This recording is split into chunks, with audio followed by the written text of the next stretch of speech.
Hi all, ഇത് നമ്മുടെ family ട്രിപ്പിന്റെ part 4 ആണ്. ഇന്ന് 12 മണിക്ക് ചെക്കൗട്ട് ഉള്ളതുകൊണ്ട് തന്നെ രാവിലെ തന്നെ പിള്ളേരും ഒക്കെ ആയിട്ട് ഞങ്ങൾ പ്ലേ ഏരിയയിലേക്ക് പോവാണ്. കണ്ടില്ലേ പ്ലേ ഏരിയയിൽ കളിക്കുന്ന കുട്ടികളെ. നിലു മേലെ നല്ല ഉറക്കമാണ്. കൊച്ചിനെ നോക്കാനെന്നുള്ള പേരിൽ സർക്കാരിന് കുറച്ച് വരുമാനം ഉണ്ടാവുന്ന പരിപാടികളാണ് അവരവിടെ ചെയ്തുകൊണ്ടിരിക്കുന്നത്. റോഡിന്റെ നടുക്ക് സ്റ്റാൻഡൊക്കെ വെച്ചിട്ട് ഞങ്ങൾ കാട് കാണാനായിട്ട് ഇറങ്ങിയതാണ്. ഒരു വണ്ടി വന്ന വരവിന് 4 വഴിക്ക് ചിതറി ഓടി. ഇന്നലത്തെ വീഡിയോയിൽ ഞങ്ങൾ ആ പുഴയിൽ കുളിച്ചോണ്ടിരുന്നപ്പോഴേ അതിലേ വന്നൊരു അമ്മൂമ്മ പറയുന്നുണ്ടായിരുന്നു കേട്ടോ, മുമ്പൊക്കെ ഇവിടെ ആനയും പൂത്തും ഒക്കെ ഇറങ്ങുന്ന സ്ഥലമായിരുന്നു, ഇപ്പൊ റിസോർട്ട് വന്നപ്പോഴാണ് ഇത്തിരി കുറവുള്ളതെന്ന്. ഇന്ന് രാവിലെ ബ്രേക്ക്ഫാസ്റ്റിന് പുട്ടാണ് കേട്ടോ. നമ്മളൊരു തേങ്ങയൊക്കെ മേടിച്ചിട്ടാണല്ലോ വന്നത്. നിലുവിനുള്ള പാലും എടുത്തു. നല്ല തണുപ്പുണ്ട് കേട്ടോ രാവിലെ. എന്റെ കാല് പെട്ടെന്ന് തണുക്കും. ഞാനത് കണ്ണന്റെ മുതുകിൽ വെച്ച് ചൂടാക്കിക്കൊണ്ടിരിക്കുക.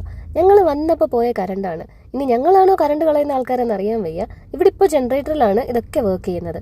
മുഖം വെളുക്കാൻ എന്തെങ്കിലും ഉണ്ടോ എന്ന് ചോദിച്ചപ്പോൾ കൊച്ചുപ്പയ്ക്ക് ഞാൻ എന്റെ ഗാനിയന്റെ ഫേസ് വാഷ് കൊടുത്തു.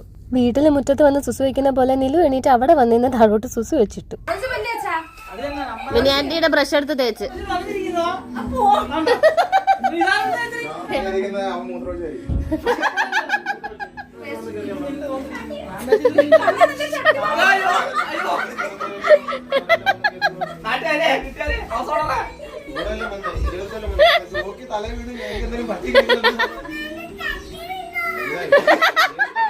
കണ്ണമ്മോന്റെ ജെട്ടി വീണ് പോയിടാന്നാണ് നിലു പറഞ്ഞത്. ഞാൻ പറഞ്ഞില്ലേ ഇവിടെ വാനരശല്യം ഒരുപാടാണെന്ന്.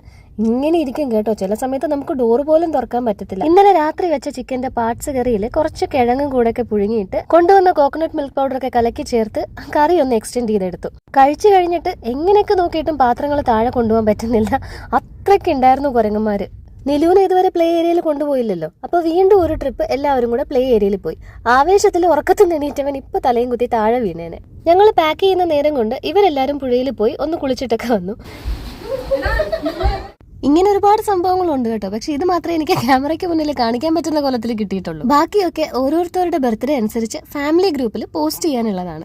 ഞങ്ങൾ അവിടെ നിന്ന് കെട്ടിപ്പിറക്കി ഇറങ്ങുവാണ്. ഇവിടെ നിന്ന് നമ്മൾ പോകുന്നത് പുളുങ്കുടിയിലേക്കാണ്. അവിടെ മിനിയാന്റിയുടെ ബ്രദർ ഷാജിയങ്ങളുടെ വീടുണ്ട്.